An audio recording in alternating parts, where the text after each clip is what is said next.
Potholes and Penguins with Barry and Trimby. I'd love a life coach. I'd love like a mentor, someone that came in and just like, here man, do this, you'll be grand. Do this, you'll be grand. They have them now in a lot of sports teams. It's becoming a whole new thing with sports stars, like the big lads. Like Michael Jordan had a load of people around him that facilitated him to be the best Michael Jordan he could possibly be. They didn't say that in the documentary, did they? Oh, I thought I picked up on that, like that he was surrounded by his dad at all times. That's different. At all times. Damn, I'm trying to take a shit now. I'm 30 years of age. Just got to put it out, Michael. Come on, Michael. I want it for you, man. I don't need you to wipe my ass anymore, for God's sake. Bend over, bum in the air. That's what I do with Molly and Jack. Give him something we to were play up with. before lockdown. Before lockdown, we were up at Granny and Granda's, and Molly was going to. I want to do a poo. She announced this to the whole family. I want to go and do a poo, and then Dad, for some reason, was sent like, and then just we were like, Dad, just say Molly, bend over, bum in the air, and then you'll know what to do. I've never seen him so uncomfortable. The two of them came back awkwardly. No one said anything for a while. Yeah, they haven't spoke since. hey, when he walks in. Hey, Granda. Hey, Granda. I'm just going to go to my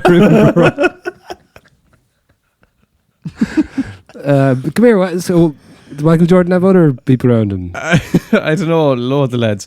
But why would you want a life coach? What would you really want to get out of it? It's getting really popular. I see on Instagram there's loads of female life coaches popping up who were just regular people kind of floating around, but I feel like there's a whole new market of maybe I could be a life coach. Maybe you could, Bear. I'd get more money out of that, wouldn't I? Who would be your target market? Well, nuns. Do you know who I'd love if my life coach would have been? Someone like Richard Harris. He would have been a great. He'd been the perfect life coach for me. So if Who's I that could, now? Richard Harris, he's Dumbledore and Marcus Aurelius in. Most famous Limerick actor, and he was also a rugby player as well, wasn't he? He was, yeah. So funnily enough, this is all interlinked. Pa Whalen, who is Ben Healy. So Ben Healy, for any of you they're listening out there, because I forget there's people listening.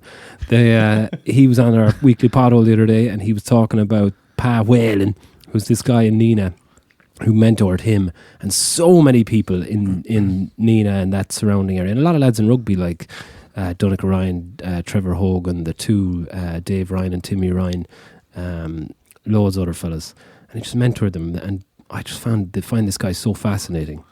And Donnacha Ryan's dad, right? Oh, I don't think I told you this, but after we did the weekly pothole with Donnacha Ryan, I got a phone call about 4 or 5 days later off this guy who was there.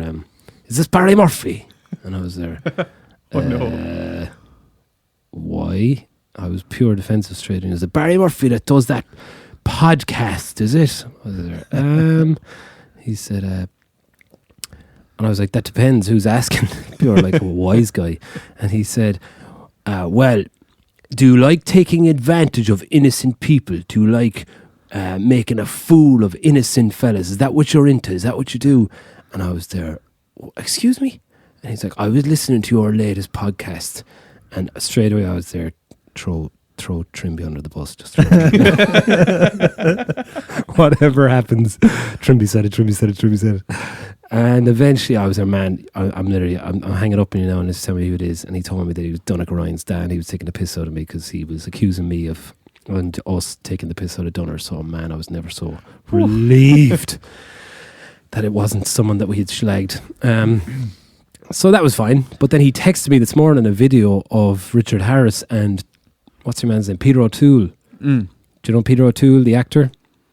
He was Lawrence of Arabia, very famous English-Irish actor. There's a famous scene, is it of Peter O'Toole on the motorbike when he's bollock naked driving across an island? I don't know. I want to see it though. Yeah, Waking Ned. Is he in that? Oh, maybe I'm completely mixing them up now with someone else. Well, I think that might be Milo. That Milo something is the guy you're thinking of. yeah, probably. I met him in New York a few years ago. He's dead now, I think. He died recently, yeah. Yeah, that's who you're thinking of. Very funny face. Very low. Yes. He was in... Did he die when he won the lottery? No. That was years ago. Is that what Waking Ned's about, isn't it? Waking Ned's about your man wins the lotto and he's dead, isn't it? I haven't seen that. Yeah. Great movie. Is it? Yeah. Jeez, we'll never get anywhere, boys, if we keep going on tangents. Yeah. But he's... Peter O'Toole was a very famous actor and well-known hellraiser, as was Richard Harris, and they were best buddies. But there's a brilliant video of the two of them at the Heineken Cup final in 2000 in Twickenham, Munster versus who's that? No, it was Northampton. And the two of them are back in this tent in the back, and they're wearing suits, and they just look like two mad bastards. Langer's drunk, talking about 2:00 in the day, talking shit. And Richard Harris is like, I used to play for Munster schools. And he's got a suit on, and he rips off his suit over his head, his suit jacket, shirt and tie. They all come off at once. And he's got his Munster Schools jersey on. Oh, brilliant. From 1937 or something like that. And it has never been washed, so it's still got mud all over it. And he's just about to say something. The next thing, now both these guys are in their 80s. Peter O'Toole just comes running in and tackles him onto the ground. And they're rolling around the ground singing. There's some fella with a fiddle there. It's just the three of them in this big massive tent, and they're talking about rugby and stuff. And I was like, man, they don't make him like they used to. Mad bastards. So if he'd be a good mentor. Yes. Because he's a lunatic, good crack, loads of pals, but has made some unbelievable movies and music. Yeah. He wrote music with Jimmy Webb. Jimmy Webb was his best friend. Yeah. And Jimmy Webb famously wrote Wichita Lineman, which is one of the greatest songs ever written. Correct. Oh. Richard Harris and him were best mates. And they used to drink loads of pints in London all the time. Mm. And what was that famous one that he wrote that Harris sang? I can't remember. But yeah, they were big booze and buddies. Yeah. So I could be a mentor to someone like that. I think you're a mentor to me, Barry. Am I? Impregnating your head with Anderson .Paak tunes. Yeah. What kind of influence do I have in you? I think you have a very positive influence on me. I think we're nicely positioned, and I think you challenge me, but you encourage me, and people get to sit in on it.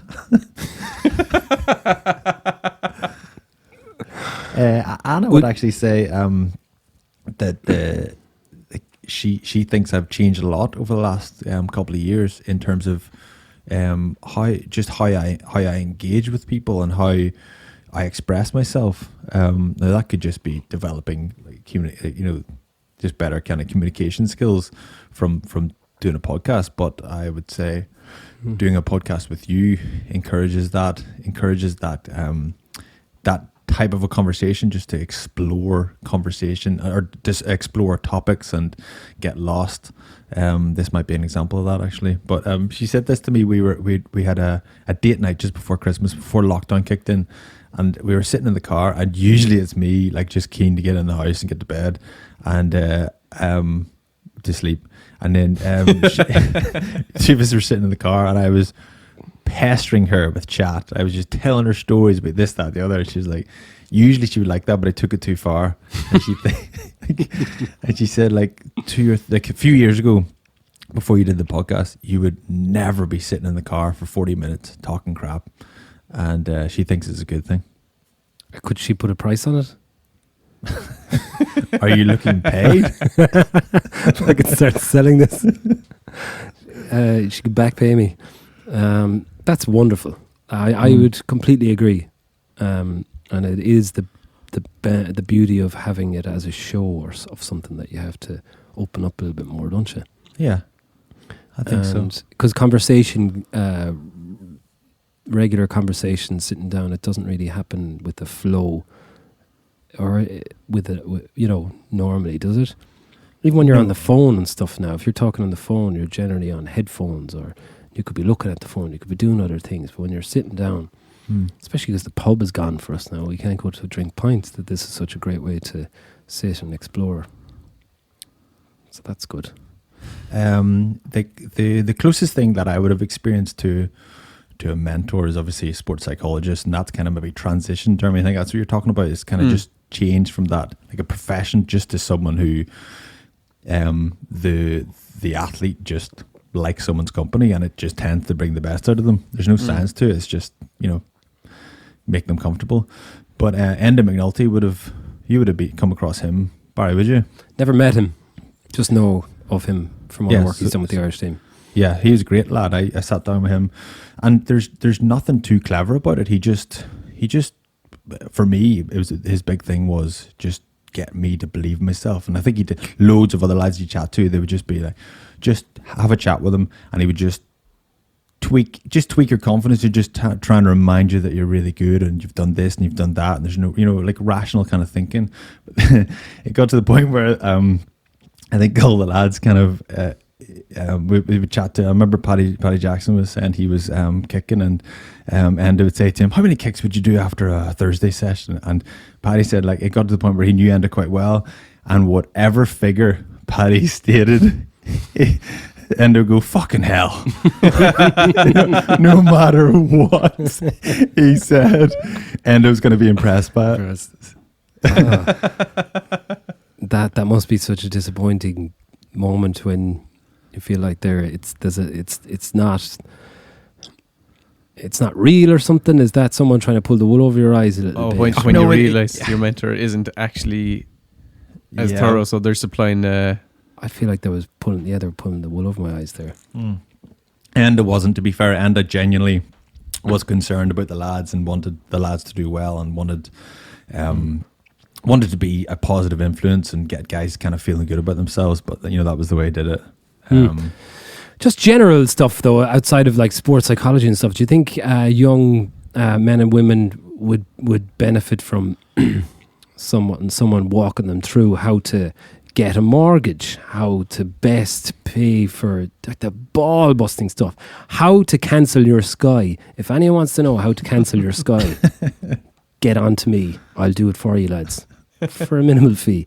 No, I'll do it for you for free, because I went through it the other day and it took me an hour and a half, and I hacked the system eventually, but I feel like I've just ended a 12-year abusive relationship and I'm finally out of it. But stuff like that's maybe, or do you have to journey through this life and have all these hardships of cancelling your Sky?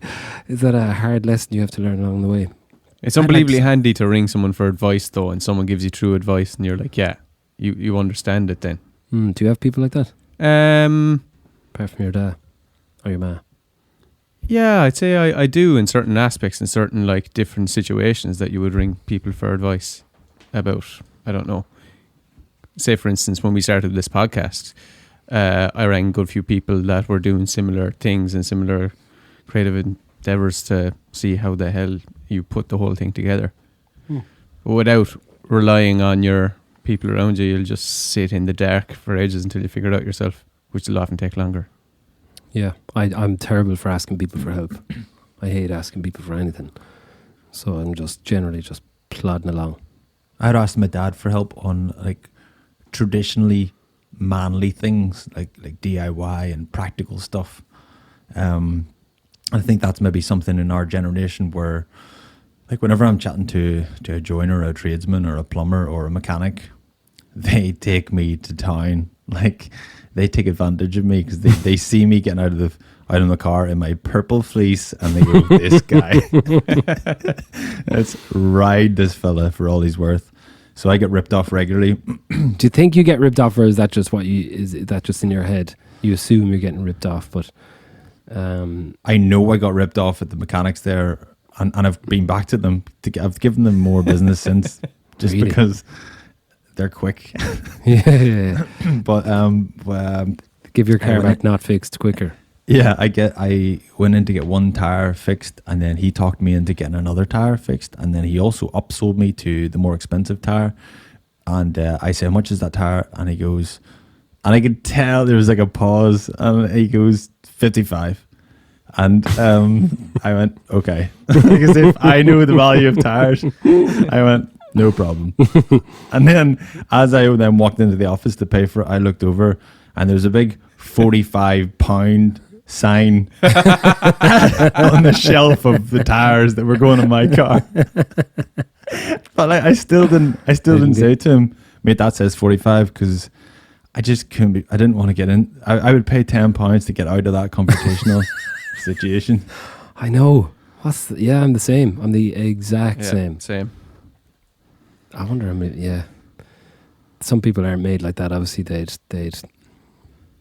would cause them to get really angry and go over and demand the tenner back. And if I was 100% sure that there was no explanation why that tire was being charged more, I might bring it up.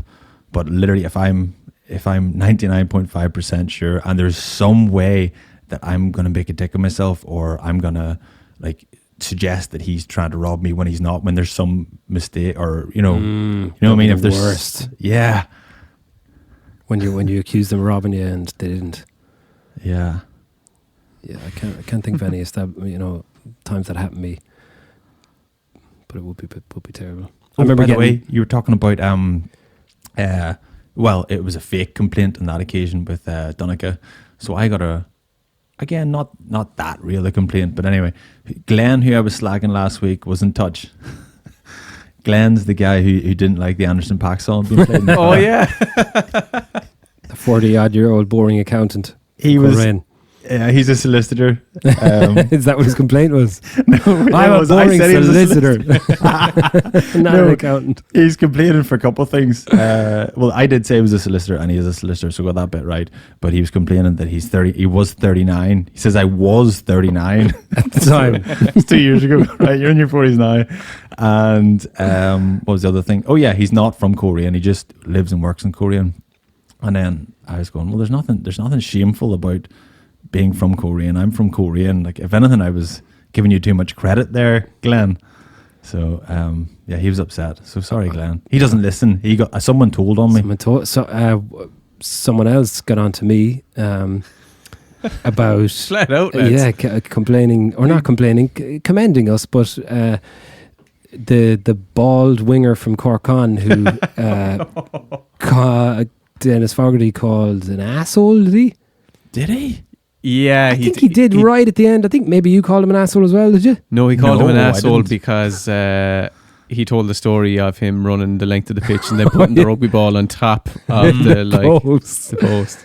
Yeah, so his buddy got on to us from Australia. They both live in Australia now, and saying, look, Cronin Healy is his name, and he said we should get him on because he is hated by a lot of people who played against him over the years, but he's apparently very sound and good crack, and he loved it. He loved the fact that we were slagging him, and I've met him loads of times. I don't think he's an asshole at all. I think he was an asshole to play against. Yes, that is very, very different. And also, you can nearly get away with how it was described. I think it might have been that's a bit of an asshole thing to do, which is you're criticizing the action and not the person. With that, I think gets us off the hook. Yeah, but I do think we should allow him come on here and defend himself. And I think Cronin, welcome to the show. I believe you're an asshole. yeah. Hit play, Dermy, or hit record. Never mind. Wait, hit play. Hit play. Why? Because the funny thing is about him, like you've said this before, where recognizable players like that, they really stand out in your memory when you're playing. And everyone that played AIL Rugby between the years of 2004 and I'd say he must have been playing for 10 years, knows him so well, and would be like, that fucking guy, because he'll always have scored or burnt. Like, I dislocated my shoulder trying to tackle him in my first year. First Munster contract, it was September, playing some charity cup match for Bows. And I was in good form, semi-final, I think, down in Corkon. And I went to tackle him.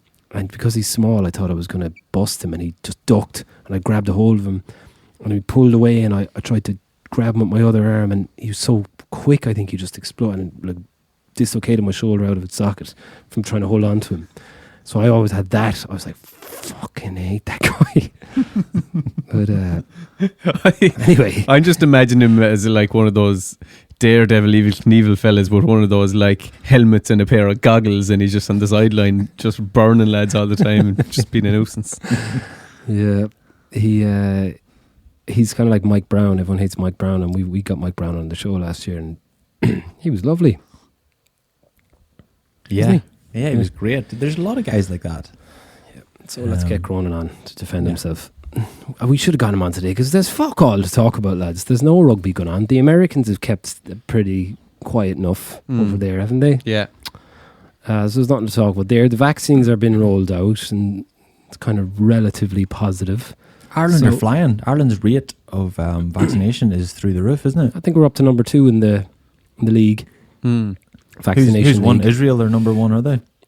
Europe, I think Denmark are number 1. This is the European League, Champions Cup.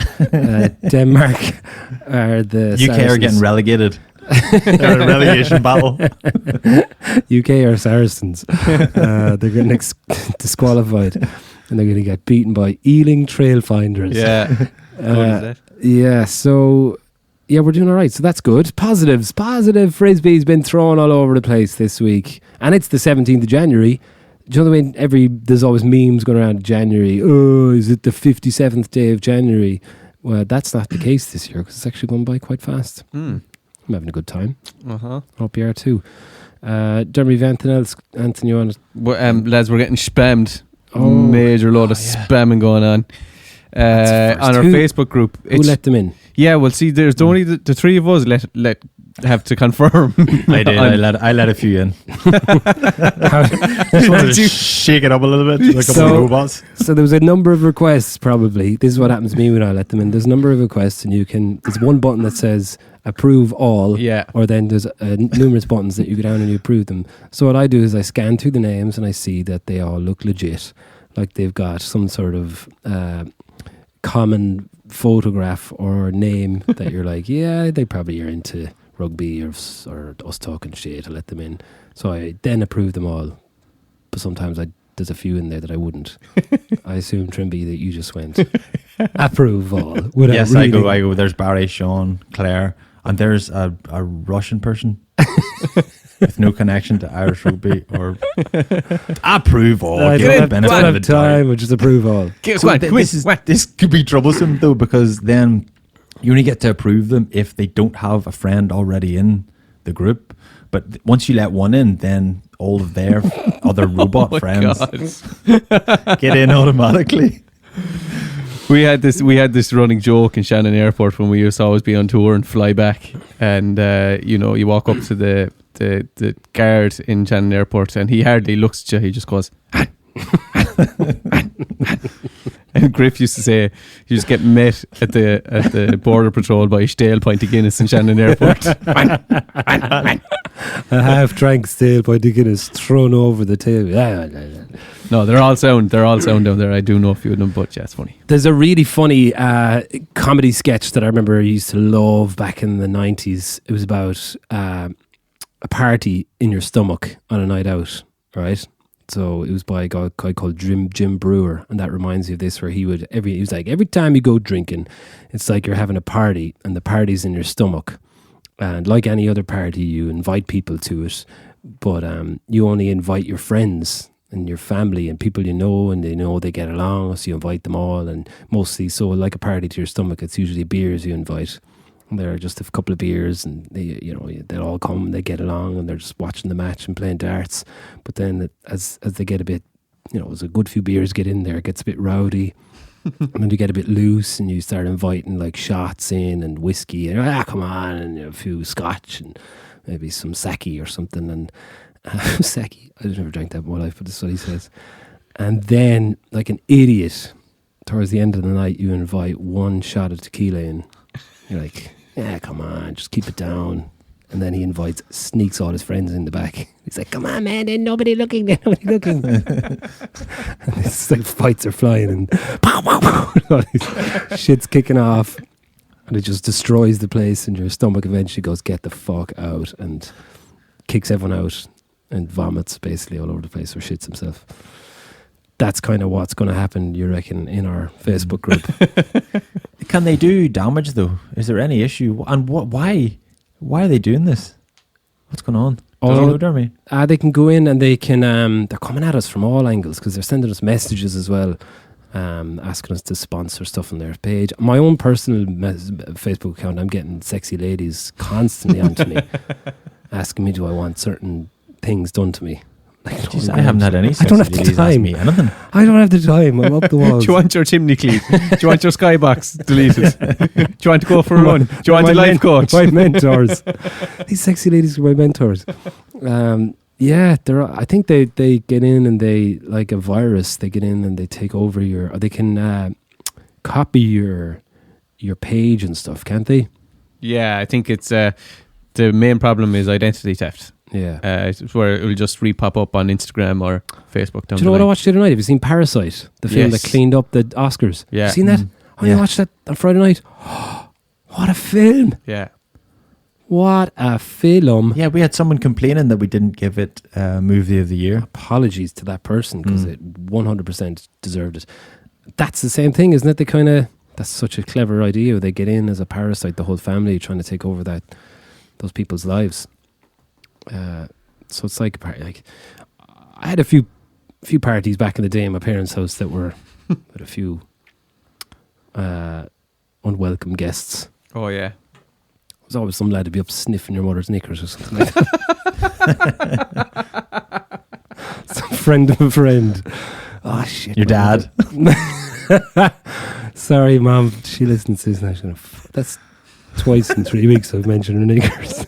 And to never get broke or bushed or anything. They bust the kitchen table, or it was the good room table once. Someone did a 3D Dudley Brothers. I don't remember. I didn't see it happen, but it was my parents were away skiing and they came back and the kitchen. It was the good room table.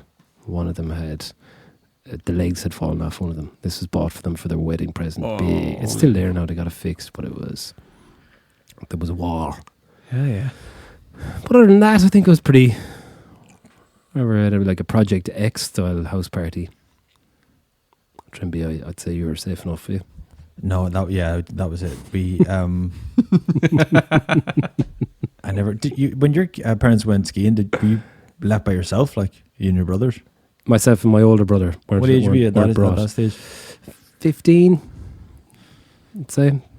Yeah, They'd have been fairly loose parents. They'd be grand.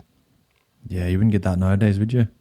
No, the first time they went, I remember, or maybe it was the second time, because my brother was in college in DIT in Dublin, and I was on my own at home, and I went out to a house party, and I came home, and I wasn't in great shape, I'd say, and I forgot that they were gone skiing, so I was throwing stones at my brother's window first, and realised that he was in Dublin. Then I went around and threw stones at my window, which is where my younger brother was. We shared a room.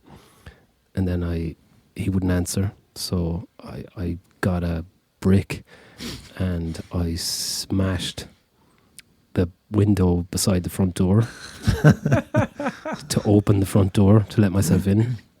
But I smashed the bottom one to make it discreet. And sure, I couldn't reach the fucking door to open it. All you could reach the letterbox. So I just decided, fuck this. So I just went and slept in the car and woke up the next morning and I had to call our babysitter, who didn't babysit me, but she used to mind the younger kids. And she had to come and let me in. I had to get all that, and they should have seen the path of destruction around the house, like stones all over the place, fucking glass smashed down the hallway. So yeah, that was good. Not so good. Anything else going on? You know, did you see that monolith that big like stainless steel yoke that appeared in the Utah desert that they thought was aliens, and then another one appeared in Romania. Mm-hmm. Well, the one in Utah, a photographer saw a load of lads coming up in a van, Putting it there. taking it down and driving off in the van. Knew it. So, I knew yeah. that was too stupid. It's too random and weird. Joe Rogan posted about that going, it's all kicking off. I was there when you go away with Go you. way out of it, yeah. Yeah. That undermines real aliens, though. Yeah, those guys need to go away. They're like Israel Flow last week. Yeah. Go away with it. Go away. Yeah, there's no need for that. We had to be fair, the crop circle lads who were making that with a stick and a rope back in the day and sent the world bananas, they're hilarious. I take my hat off to them because they were just drunk on the way home from the pub having the crack. But you know, the fellas that are doing that now are fucking asshole douchebags. Speaking of being drunk on the way home from the pub, I was out the back of my house there 3 weeks ago. Have you ever heard the sound of foxes having sex? Yes. Oh my God, it is. We've talked about this before. Absolutely It's like a child screaming. terrifying, yeah. Mm. Terrifying. It's, Yeah, it's heard like it. a baby screaming. Yeah, pure like, and you're just imagining 100 years ago walking home from the pub. That And was how the banshee. terrifying that would have been, yeah. That's the banshee, I guarantee it. Was there anything ever written about that before? About foxes riding or the banshee. Fox riding being the banshee. I don't know, because it Foxes discredits all riding the folklore. banshees. Foxes riding banshees. Banshee bones. Banshee bones. Hey! Is it the boy fox or the girl fox that make the noise? Not sure. Yeah, it's hard to know. I remember the first lockdown where I came across one in the field up the road, and he came out of the bush and just started shouting at me. The fox. Yeah, barking, but his bark is the same as. I tried to scream. It's not as. He barks Murph.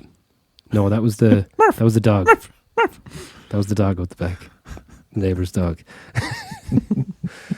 The fox was shouting at me. That's what it felt like. It didn't seem like he was barking at me. He was shouting. Yeah, that's cool though. You heard it there. Yeah, it was mad. Right, Trimby, do you have a silly little bit? I do, yeah.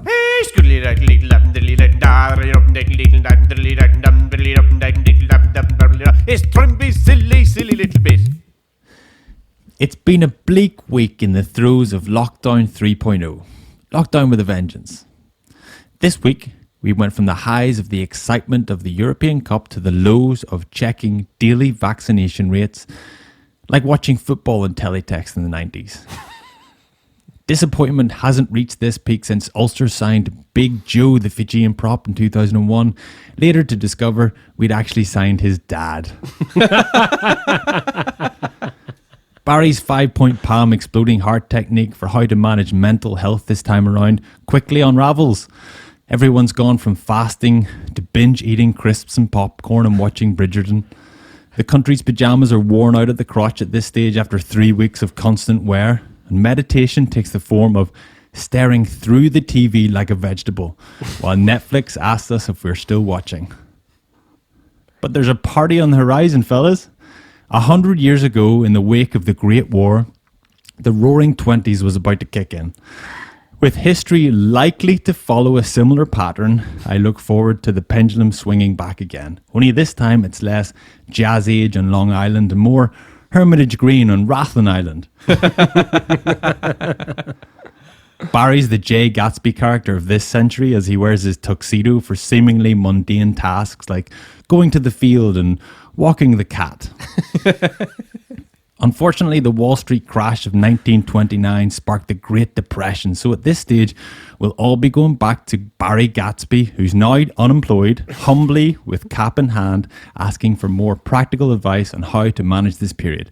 This advice will be going on Patreon, so it's going to cost you all $5. Wow! So you had me down as a mentor in your little bit. And that's so weird. Is that a mentor? Yeah, there's a rhythmic flow going on with you, lads. There's a period thing going on again where our periods are aligned. Is that right, though? I'm going to get nosebleed in this episode as well. That's kind of what I got from it, that my 5 thingies were mentoring. Oh yeah, not doing a fair great enough. job, according to you. Your but- 5-point palm exploding heart technique. Yeah, it's not doing a great job. Up, down, left, right, ABC. Yeah, it's that's great. Rathlin Island, Trimby. Have you been? I have, but not for years. When I was a kid, Where is it? it's off the coast of Ballycastle, just up. So Colerane's about half an hour from Ballycastle. Oh, so it's just true north, basically up into Yeah. True north. Yeah, known for its puffins, the. Ah. not penguins. Same, but different. Yeah. So, if this is truly the Roaring 20s, I mean, what similarities are there that it's the 20s? Don't get me wrong. Now I'm completely on board. I'm not picking holes. But I just wanna, it's. I think we need to actually, back this up. And I commit kind of to- drew on a conversation I had with a fellow this week, and he was saying, "Is it any wonder after the war, everybody just went, stuff this, we're going bananas for years here." Obviously, that was aligned with economic growth and like movies and whatever, aviation, like loads of different like economic progression. Yeah. But then people were partying, people were having the crack because things were going well. And this mate of mine who I was chatting to, he says he's got two pairs. He's just living that life at the minute, in the house, and he's got 2 pairs of tracksuit bottoms, one for like lounging and one for Zoom calls at work. So he was saying, is it any wonder there was such a bounce back? Like, that's the one thing everybody's missing is the crack. We all just miss getting out. Yes. However, I feel that if we're all serious about this, that we need to commit to it in some way. We need to start planning for it, because we can all say it, but then when it comes around and it's the Tuesday morning at 8:00 and I'm still going, and you'll be like, no, I have to go home. And I'm like, fuck's sake, come on. And I'm armed with a fishing rod and a bag of cans and a tuxedo, and I'm off to Rathlin Island. Come on, So it's Tuesday morning. How long have you been going for, though? since The following Thursday. since Friday. See, I Friday get tired. exactly. Come on, man. You can't get tired. One more tune. Well, you just need to pep yourself up. Have a little power nap for a couple of minutes. Take 20 minutes in the van, and we'll go again. Yeah, we need to have our Christmas once Yeah. once the lockdown subsides and we get back, getting out there thing. We need to get our Potholes and Penguins Christmas party. Yeah, well, we just need to go to head on into the Roaring 20s. I'm game on for this.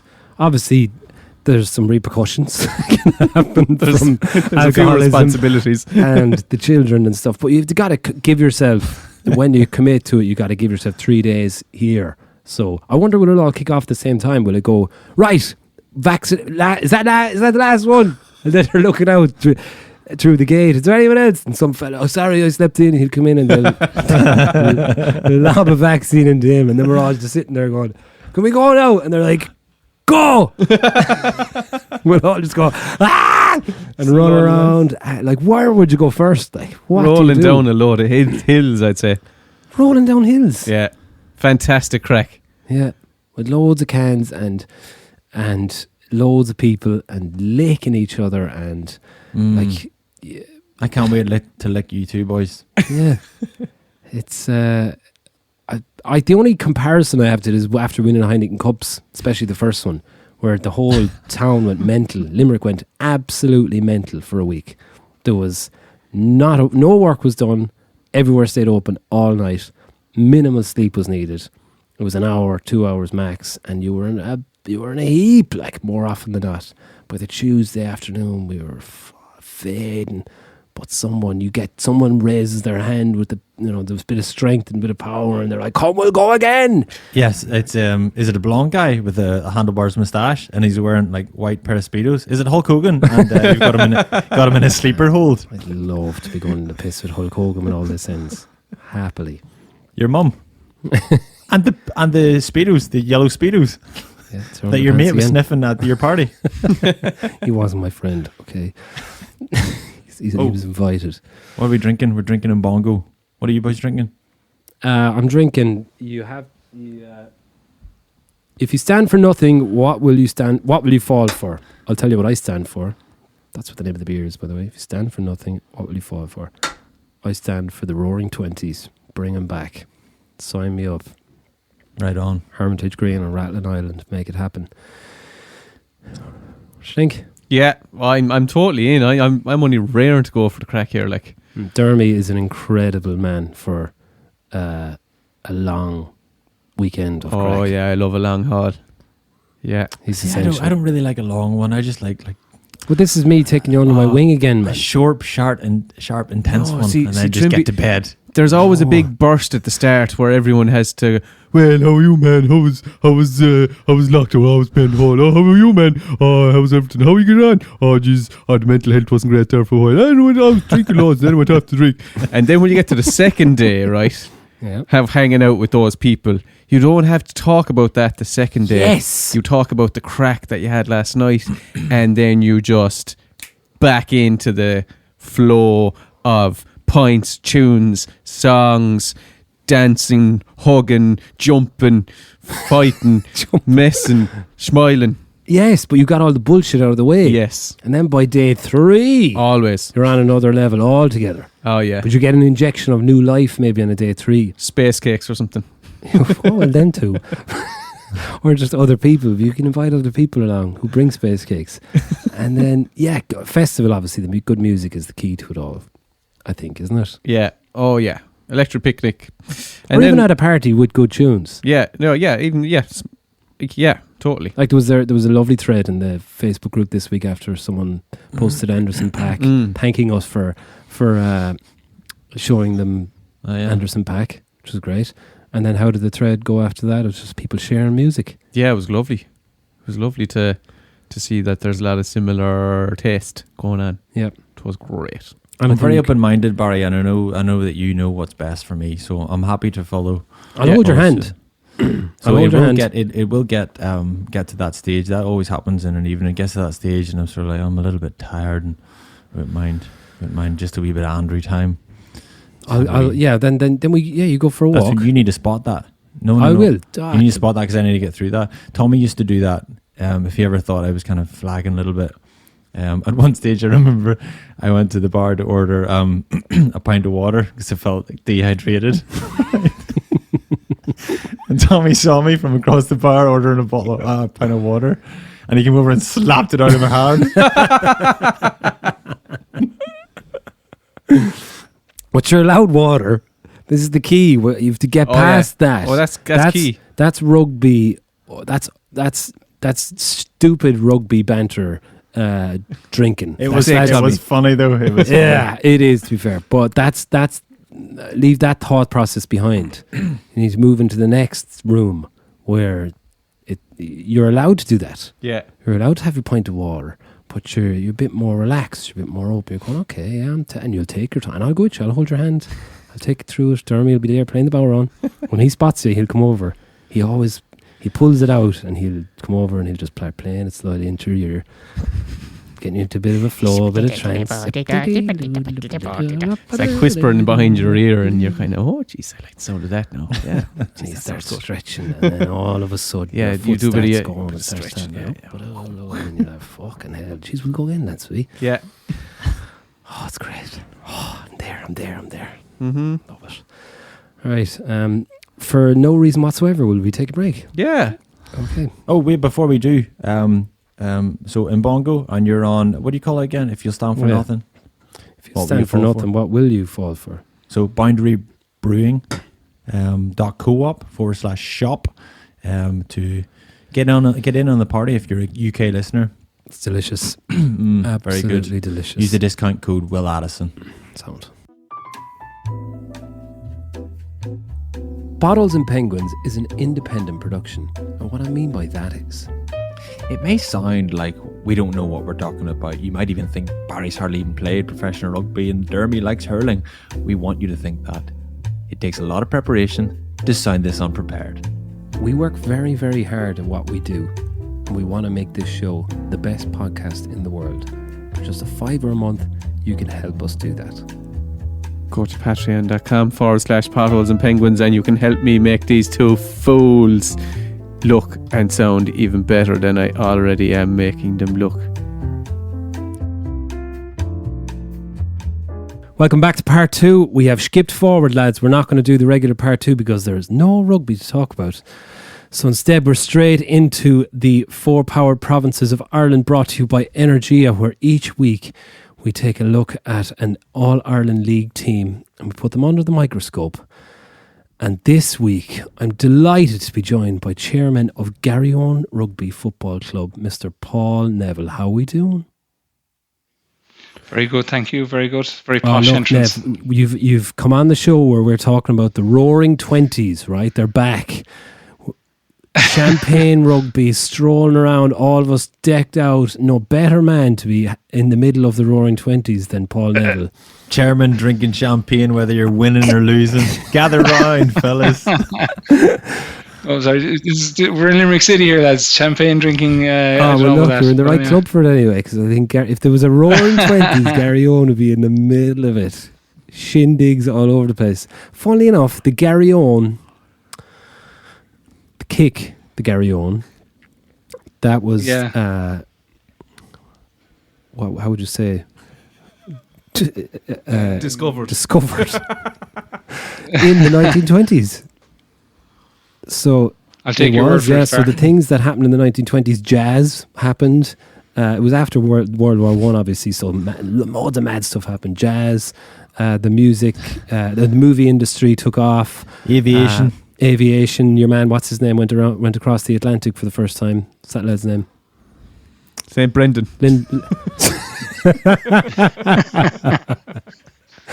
And the Garryowen was invented by some lad who was just having the crack, and it was like shunned completely. He kicked a bomb in the air. This is a disgraceful way to play rugby, kicking the fang and the ball up in the air and just causing absolute mayhem. But there you go. So come here, chairman of rugby. When I think Garryowen over the last 20 years, it was you're in the middle of everything. You're player coach, manager. Were you a manager at one point? Head coach, forwards coach, yeah. Chairman. Yeah. What's the new role like? Well, I suppose this is my second year, albeit this year not really happening as such. But just in terms of chairman of rugby, it's just more you're off the field. It's more emails, phone calls, organising and looking after all the things that need to be looked after, rugby related with regards to first, seconds, thirds and 20s. It's not as sexy as we were hoping for. More of a pain in the ass. To be honest.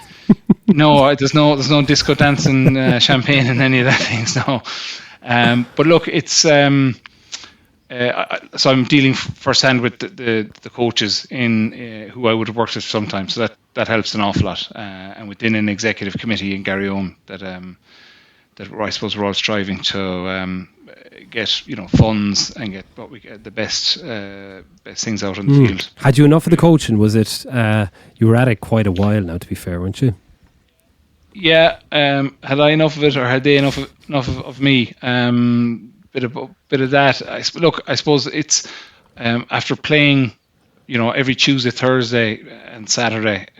You just kind of go, oh, geez, Groundhog Day kind of stuff. But this is a little bit different. I don't actually physically have to be out in the grounds. We have an exec meeting fortnightly now this year, or had been gone on to all Zoom calls and all that kind of stuff. So it's more phone calls and emails at this stage. So look, I coached for a number of years, and I did a good run with a number of coaches who kind of Mick Sherry has stepped in now with John Staunton and Conan Doyle, and we had Tyler until he recently departed. So there was a good crew there, and I was happy enough to step away. What about the executive board? Who are you looking at there? There's when you look through the past players of Garryowen, it's obviously current players. You've Conor Murray and Mick Sherry, as you said, just recently retired. But then you've the two Wallaces, David Richard. You've Keith Wood. You've Tony Ward, Philip Danaher. The list goes on. Would those kind of guys be? Yeah, in terms of So, I suppose you get guys who drift away from club stuff and go on to provincial stuff and then come back to a club for a reason. For example, obviously Mick Sherry now is back coaching, as I said. we don't. Like the young players who've gone on to Munster, Ben Healy, who he had on a couple of weeks ago. So we would have had him play with us last year and the year before. But in terms of the exec, like Philip Danaher now is actually chairman of the club. So, and that's his first year. Past president just gone is Frank Hogan, who'd be synonymous with Garryowen, has been involved with them for 30, 40, whatever many years. If I say any more, he'll kill me. But like, there's, in terms of past international players, Wally's kids are out there playing underage now as well. So I suppose, look, he's with the under 10s out at this stage. So just different timings of everything. They tap back into the club when it comes round. Are you doing any bit of coaching with the kids? I have a little lad, Zach, and he is 8. So there's a number of guys there involved. So yeah, I tap into that. So he's at Sunday mornings. We were doing Sunday mornings until obviously lockdown level 5 came in. What's Sunday mornings like in Dúrdoyle now? Is it mayhem? Crazy. Yeah, kids everywhere. But like, originally it would have been just absolute mayhem, and the treat at the end was getting your a hot chocolate and sticky buns and your sausage roll and all that kind of stuff made in the barbecue, which how I used to get the kids out in the first place, bribe them to getting to playing so that they get the sausage rolls at the end of the training. But the numbers would be huge. So much so, because like we'd have a number of fields, and you'd have to, box off squaring off the time allocations for that, because you just couldn't cope with the numbers, which is fantastic. But and now with level 3 stuff, you were able to stagger it a little bit better. But yeah, great. Yeah. So fun. who's organising that now? When how many teams are how many teams would you be putting out there from? Under 7s to 18s must be. Well, they start at 6s, I think. Yeah, 6, 7s, 8s, 9s, 10s. I think it jumps to 12, 14, 16s. So invariably the 14, 16s will come on next step, where they might do one night during the week, or they might come later on the Sunday.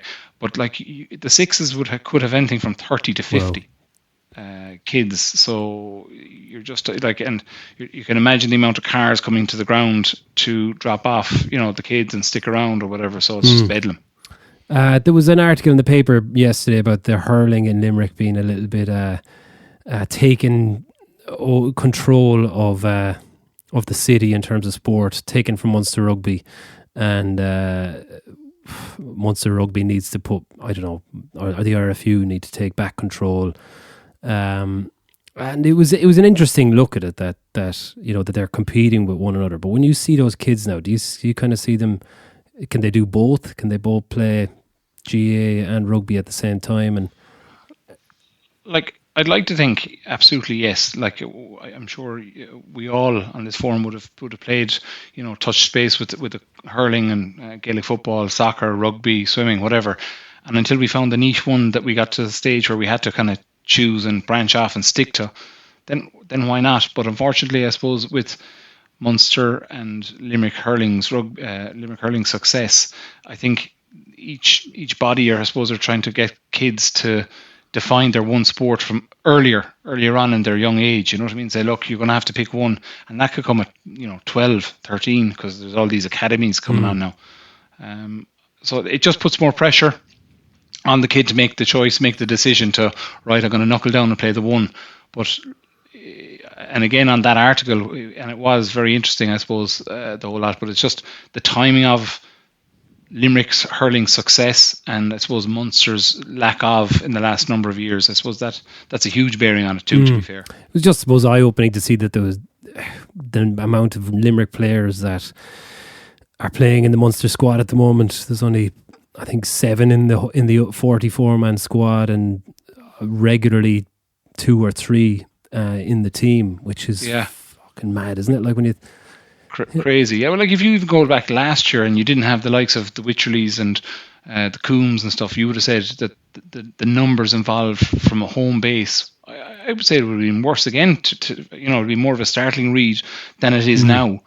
And even if you look at, actually, I don't know if you saw this, but Alan Tynan, who was actually he was on an academy a couple of years ago, and he played a seriously talented young fullback, and he's actually, after deciding, right, I suppose rugby, he didn't quite make the cut in terms of coming through in the academy, fulfilling it and getting onto the Munster team. So he's after branching off and is involved in the Tipperary senior hurling team going forward this year. So that'll be done for rugby from his point of view. Yeah, I did see that. And it goes back a long time. Obviously, it isn't something that just happened in the last 2 or 3 years. You've seen those Limerick hurlers; they're coming through from winning, in our Skull Reach from 12s to 15s, 16s, 18s, and getting.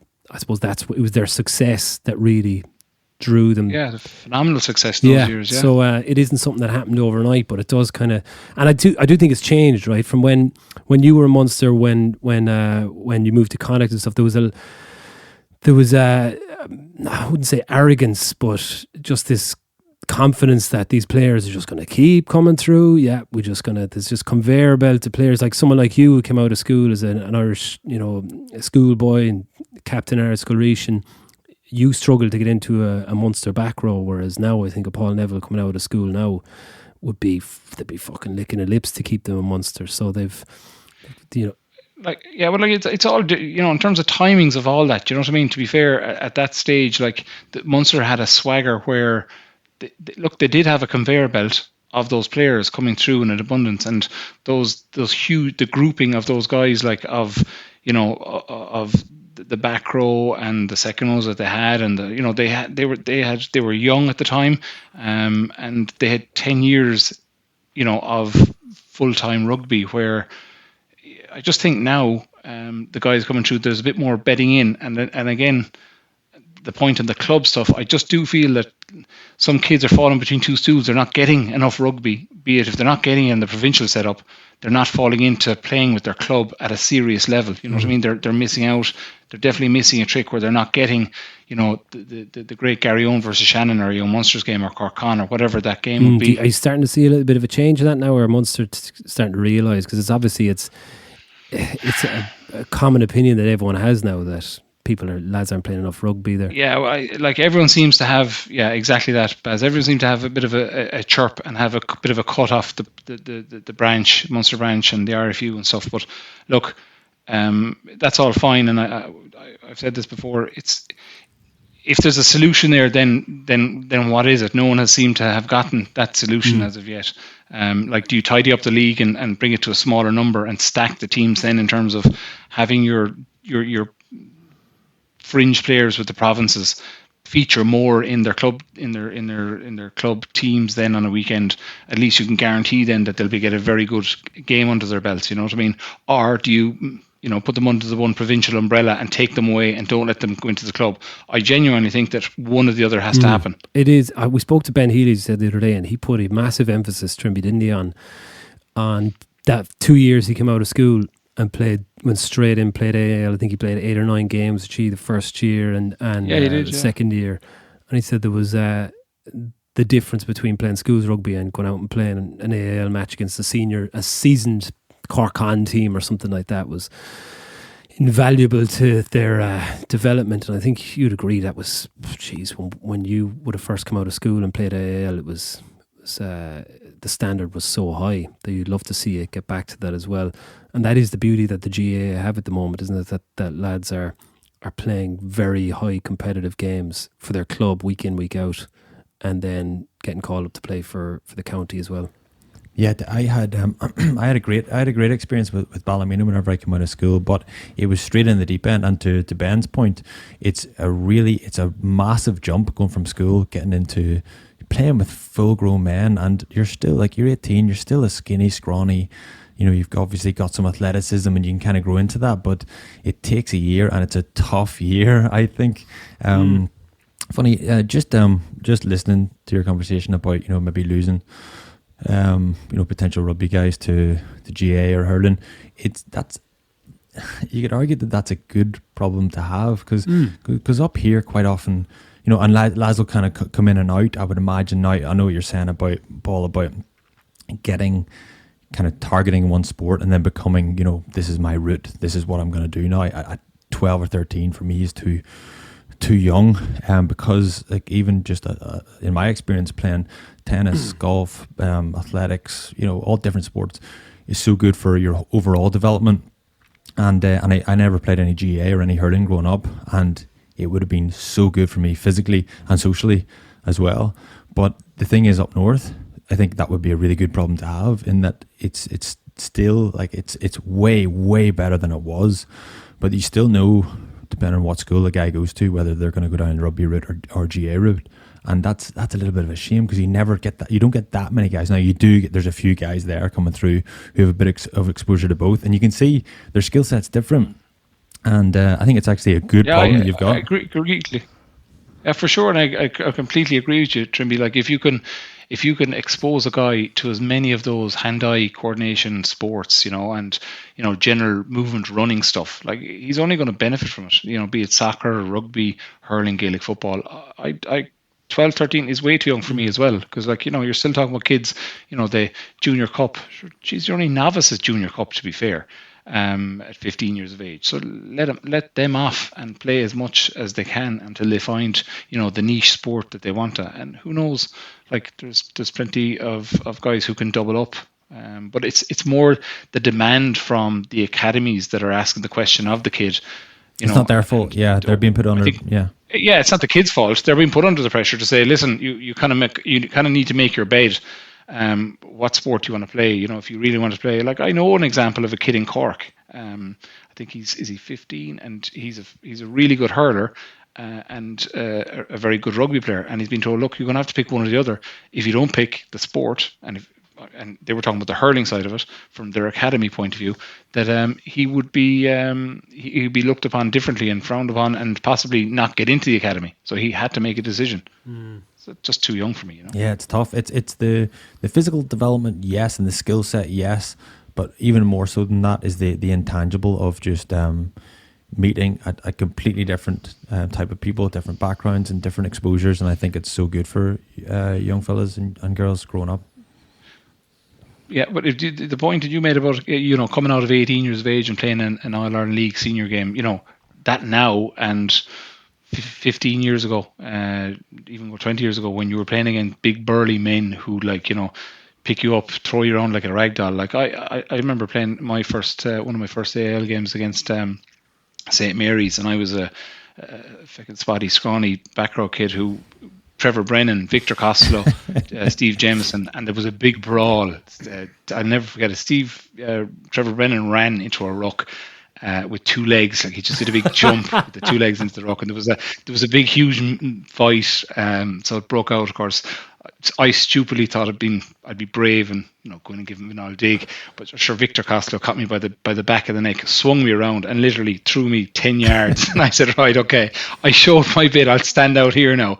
And there was a couple of red cards in that game and all the rest of it. But I was going, oh my God, like they were just big, huge men. That's not the case now, because the age level, the age profile of those, like Ben Healy coming through, for example.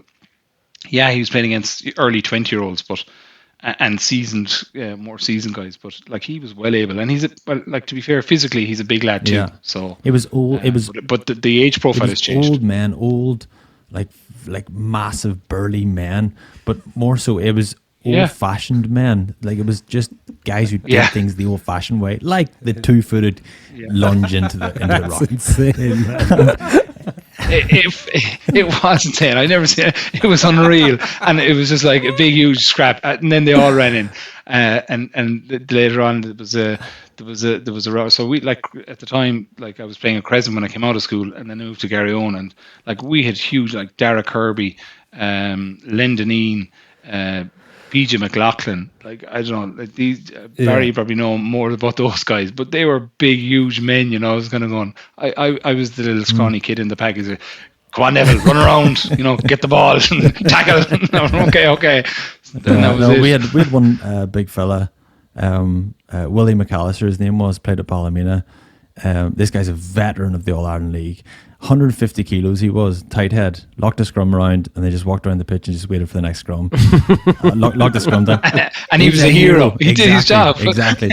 And he's one fella. There was another guy, I can't remember his name, but he had studs in his boots as long as my fingers. Like these things, they were enormous. I was going, is he actually going to go onto the pitch wearing those studs? Like, but again, old fashioned guys, and they're like, that'll get this. They won't slow down our ball. That was the no thing, way. you know. No. And believe it or not, raking was allowed. Imagine that. It was a skill. But like, you used to be hiding your. Yeah, but you used to be hiding your boots before the game because you used to be wearing 21s and they were illegal. Like, oh, there's the ref, hide the boots. And so you'd hide the boots and just show another pair of boots. They'd be size 5s, like your little brothers, and you turn them over and say they were, nice little neat little studs or whatever. But now you go and you've got young fellas playing wearing moldies and you were in quagmire shite, and you're going, you can't wear those. You're a tight head prop. You're going to go backwards. But they look class.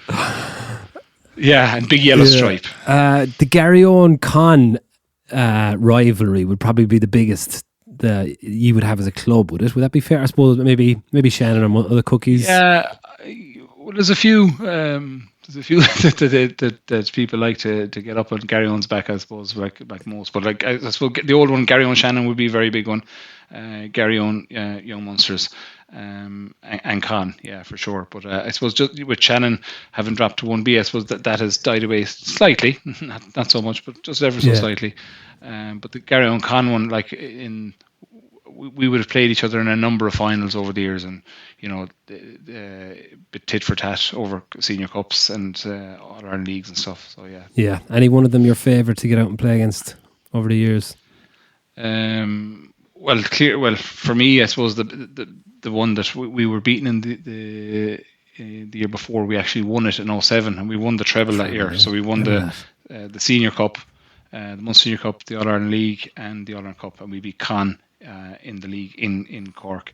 So that obviously would stick in the head. And I was captain of that year, but I suppose that game we were young, and Darragh Lyons was out half, and he was trying to get ready for a drop goal, and I'll never forget it. Actually, I remind him quite often.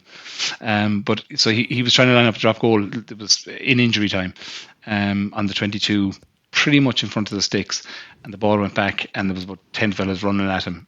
So he went to kick it, but I didn't even see the strike, but he went to turn to take his jersey off thinking he got it, but it veered off left. So all I saw him just take the jersey off, he's got it, but he didn't, and thankfully I rub it into him all Took the his time. jersey off. Jesus. He started raising the jersey to over his head. Quickly nearly, must he have took his jersey off? Like. Well, the ball went up too high in the air, unfortunately for him. He laughed at it and veered off If we were to left, mention the name Cronin Healy to you, what would that mean to you? the angriest winger alive. We were speaking about him 20 earlier yards on in the show, actually. Yeah. Yeah, he was just the angriest man alive on the wing. He'd be any bit of the props start pushing, he'd come from the far wing. Come on. Yeah. Well, Dennis Fogarty called him an asshole on the show about 2 weeks ago, and we got a request from one of his mates that we should get him on the show to defend himself. And I was there. Well, you talk to any AIL player from the year 2005 to 2015, and they'd be like, "That fucking guy." Yeah, he was good. He was quick dude. And he was some stepper. He was a good player, man. Absolutely, but he pissed off the entire nation there for a good few years. For 10 years, and his own team to boot. Closer to home, then, talk to me about your sister Joy. How proud of ye of her are ye for all of her achievements, I suppose, on the field and as a player, but now off the field as a ref? Well, unreal, to be fair. Joy started off playing, and she just kept on breaking more records in terms of playing, and then the Six Nations, and then she captained the side the year before for a year in terms of playing, kept on winning accolades and stuff like that, and then her playing career came to a finish, and the next thing she said, yeah, I'm taking up refereeing, and of course first thoughts, stop. But then started off, and she was on the kind of a fast track, and like, I suppose for any good referee, the best of them, like when you think of them, and it's pretty simplistic, but Johnny Lacey, Andy Brace, young what's it? Young Munsters now Crossan or Andy Crosser, Uncross, and Uncross, yeah. So like they've all played the game, and obviously Joy had played the game, and players who had played at a decent level would have a huge, knowledge of what's going on and the pulling and dragging and all the stuff that a person who wouldn't have played. So it was a duck to water. She took to the refereeing and did very, very well. And pretty quickly she was a high profile, high representative referee. And then she won World Referee of the Year. And she got touch judge in a Six Nations game. And now she's going on to TMOing a bit more, which she is after getting the Six Nations this year. She's doing England, Italy, and I think England, Scotland as a TMO. Which is phenomenal, yeah. And it's her temperament as well. She's quite annoying, really, isn't she? The high achieving. It was all my rugby, and then I was no good to anyone. Well, you've the lads don't probably remember this, but you've been mentioned on this show before. Trimby, do you remember this? Do you remember I told a story about Mumford and Sons many years ago? Where Mumford and Sons played in Dolan's. Dermy's just the pennies just dropped with Dermy. So Mumford and Sons were in Dolan's, and I had been introduced them the summer before by Johnny Murphy, and I was a groupie. So we were at the gig, and it was very difficult to get a ticket. It was only 300 capacity venue in Limerick, and they were playing the Three Arena at the weekend, but they were doing a warm-up show on the Wednesday night in Dolan's. So we got tickets, and I went in, and in the door we were kind of squeezed up through, and next thing I walked past Nev, who's in the middle of the crowd, and I was there, what the fuck are you doing? Never been to a gig in his life, I'd say, but he was there. How did you end up there? So yeah, I'm big into music, as you know, Gar. Not, but so Jordan Murphy actually was, and Jimmy Ferris were good buddies of Mumford and Sons.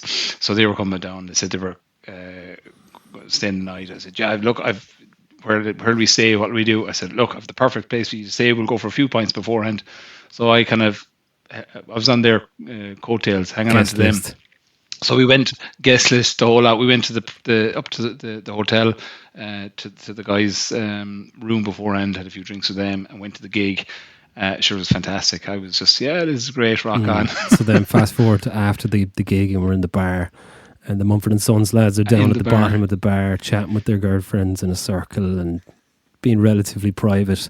And me and Nev are standing at the bar, and he goes, does one of these lads have a famous girlfriend or something like that? Because Roisin's after texting me to get a photograph with your man's girlfriend, and I was like, Marcus Mumford's gone out with Laura Marling, who's a famous guitar singer-songwriter, but not very famous in the underground music scene that I was in myself. She was well known, so I was there. Yeah, Laura Marling, but I was there. Fuck, how does Roisin know about Laura Marling? So he goes.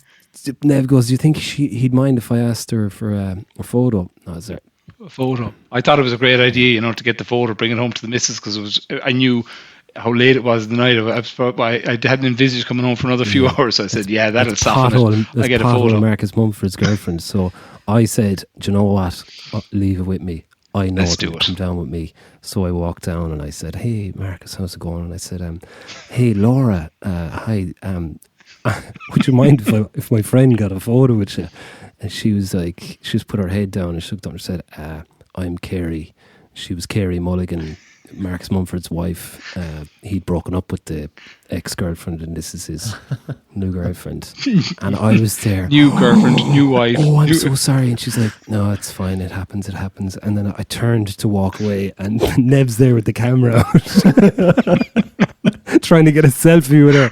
I was like, no. She was like, no, it's grand, leave him. So they're taking a selfie. Apparently we made. And I snuck away into the crowd. Made an Oscar Academy Award-winning actress cry. So that's Limerick City. Nev, thanks a million for coming on, man. Absolute pleasure chatting to you. Fair play to you for everything you've done to Garryowen.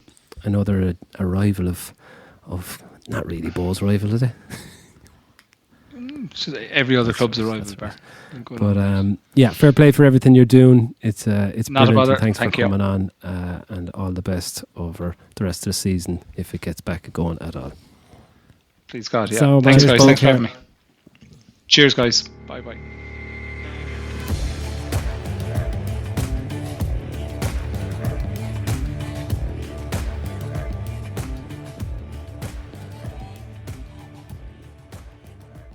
He's great. What a legend. Great boy. Yeah, some player, lads. Was he? Really? Yeah. Oh, serious player. Big hands like Leamy. Number 6. Unbelievable. Leamy's hands, yeah, massive hands. 6 or 8. Pads. He could pass a ball like 40 yards. Unbelievable skill level. But probably didn't play at a time where that was like he played a lot with Connacht for years. If he'd played in a current Connacht team, I think it would have suited him very well. But also well able to get stuck in as well. Yeah. Very, very sound. Very good player. Sound dude. Good coach. Good club man. Done great things.